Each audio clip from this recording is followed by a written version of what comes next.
Hello बच्चों। बेटा last video में हमने कुछ वेक्टर्स की डेफिनेशन डिस्कस की थी, आप सभी को समझ आ गई होगी।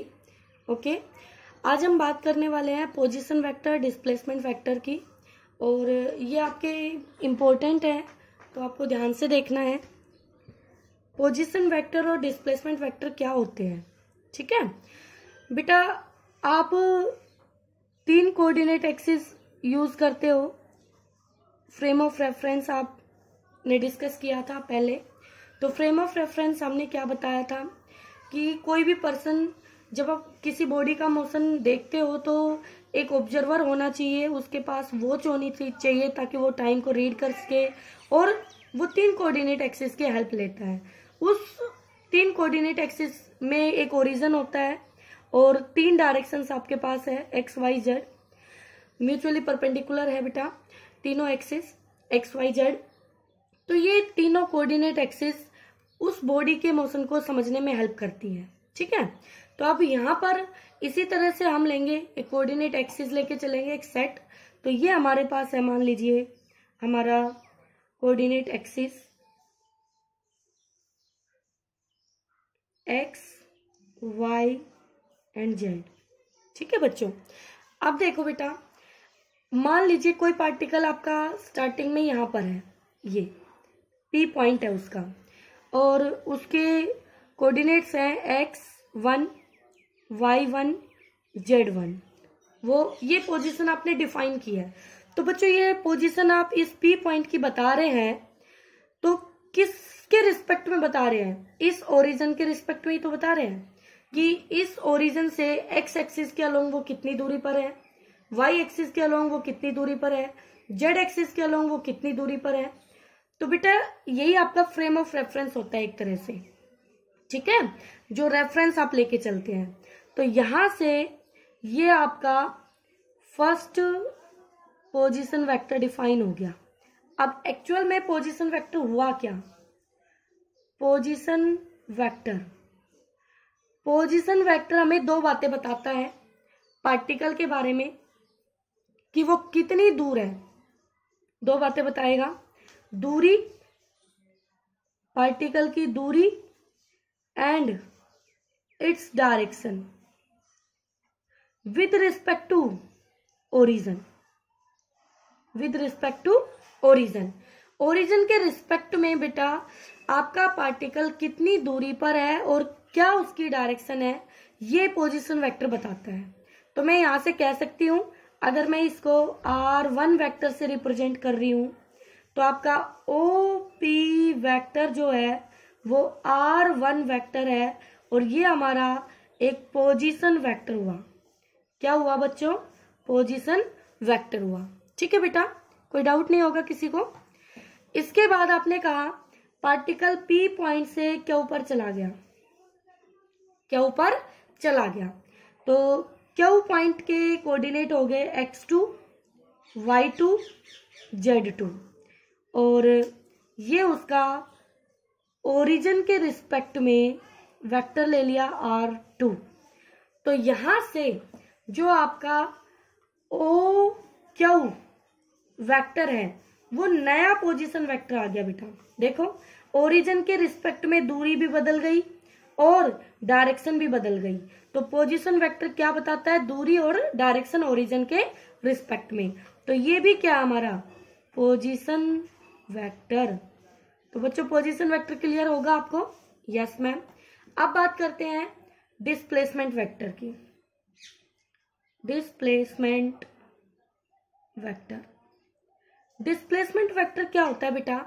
डिस्प्लेसमेंट वेक्टर हमें बताता है कि 2 पोजीशन के बीच में आप कितना चले हो और किस डायरेक्शन के अलोंग चले हो, ठीक है।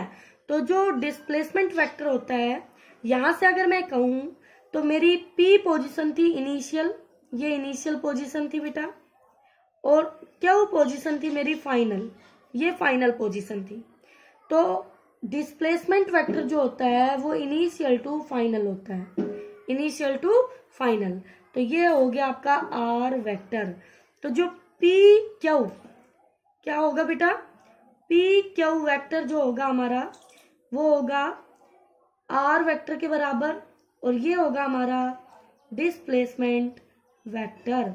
और बेटा इसको लिखा जाएगा final position vector minus initial position vector. बेटा डिस्प्लेसमेंट वेक्टर फाइंड आउट इस तरह से किया जाता है, ठीक है। तो आप लिख सकते हैं R2 vector minus R1 vector, ये हो जाएगा आपका R वेक्टर पोजीशन, ये these two are position vector and R vector is the displacement vector. तो ये हमारे पास आ जाएगा डिस्प्लेसमेंट वेक्टर। तो डिस्प्लेसमेंट वेक्टर बताता है how much in which direction, क्या बताता है, how much in which direction, कि हम किस डायरेक्शन में कितना चले, ठीक है। ये बताता है हमें displacement vector, how much in which direction. Okay बेटा, तो ये था आपका position vector and displacement vector. अब बेटा हम बात करेंगे, ये आपको बहुत जगह फाइंड आउट करना पड़ेगा बच्चों। आगे चल के आप ये दो पोजीशन दे दी, एक बॉडी यहाँ से यहाँ गई है, R1 R2 की फॉर्म में पोजीशन वेक्टर गिवन है और वर्क डन निकालना है, तो आपको तो ये चाहिएगा ना, जहां बॉडी चली है डिस्प्लेसमेंट, यही तो चाहिएगा आपको। तो वहां पे आपको R चाहिएगा, तो R फाइंड आउट कहां से करोगे, इन दो पोजीशन वेक्टर की हेल्प से, ठीक है। तो बेटा अच्छे से करना है। ओके, अब देखिए, अब हम बात करेंगे कि दो वेक्टर को ऐड कैसे किया जाता है, addition of two vectors, addition of two vectors.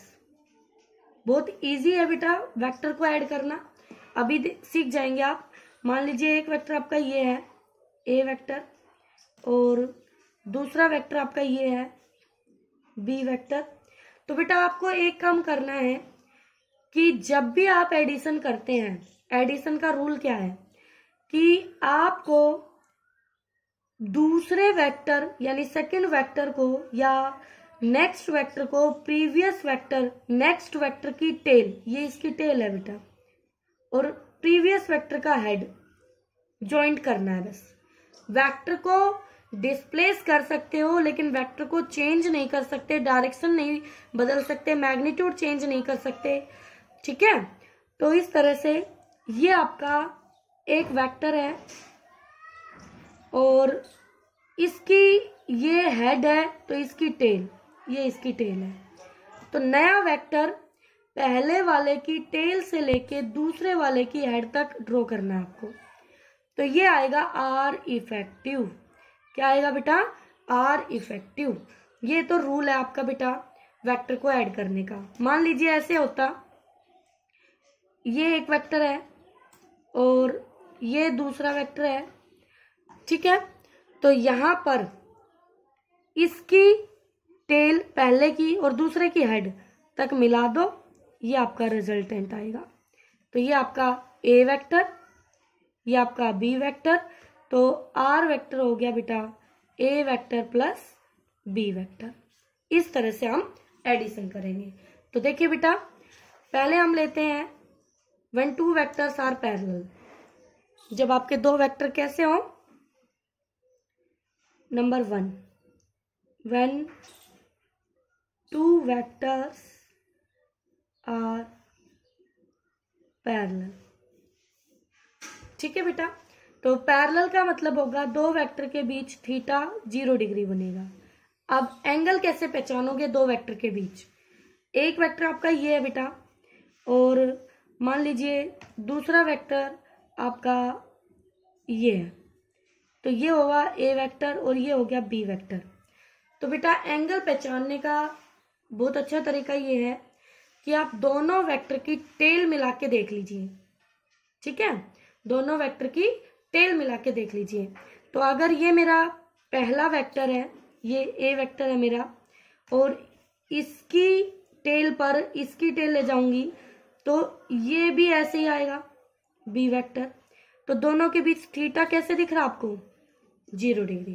कैसा दिख रहा है, 0 डिग्री, ठीक है।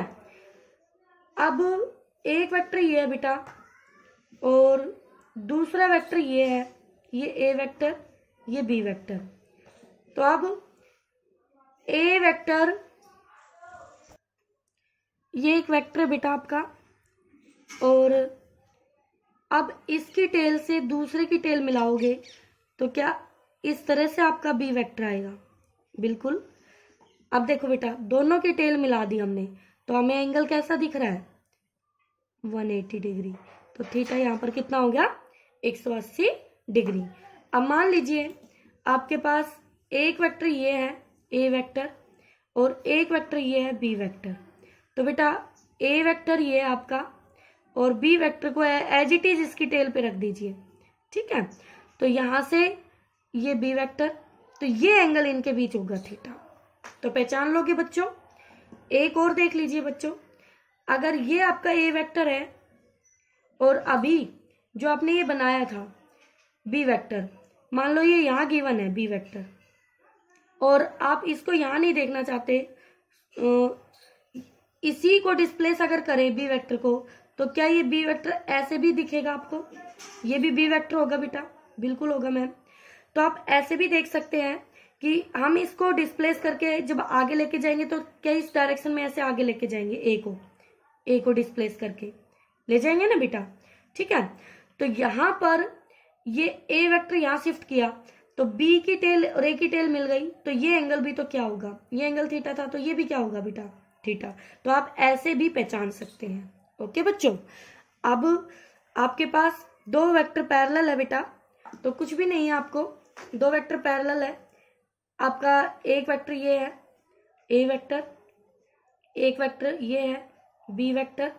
तो आपने पहला वेक्टर ड्रॉ किया ए वेक्टर, दूसरे की टेल को उठाया यहां रखा, ये ड्रॉ किया बी वेक्टर, पहले की टेल से और दूसरे के हेड तक नया एक वेक्टर ड्रॉ किया, जो इनका रिजल्टेंट होगा, जो ए वेक्टर प्लस बी के बराबर होगा।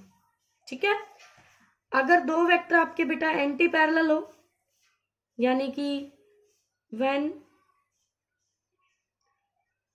To vectors are anti parallel, theta equal to 180 degree, theta equal to 180 degree. तो बेटा क्या होगा, ऐसे करेंगे, ये एक वेक्टर है ए वेक्टर और ये दे दिया बी वेक्टर। तो हमें कुछ नहीं बेटा, वैसे ही जो सीखा वही करना है। ये आपका ए वेक्टर है बच्चों, अब बी वेक्टर की टेल इसके हेड पे यहाँ पे ये रखो, ये बी वेक्टर। अब देखिए नया जो वेक्टर होगा, पहले वाले की टेल से ये पहले वाले की टेल और दूसरे वाले के हेड तक ये दूसरे वाले का हेड, आर वेक्टर। तो वो हो जाएगा ए वेक्टर। अगर ए की डायरेक्शन हमने पॉजिटिव ली तो ए वेक्टर, और बी उसके अपोजिट में है तो माइनस बी वेक्टर।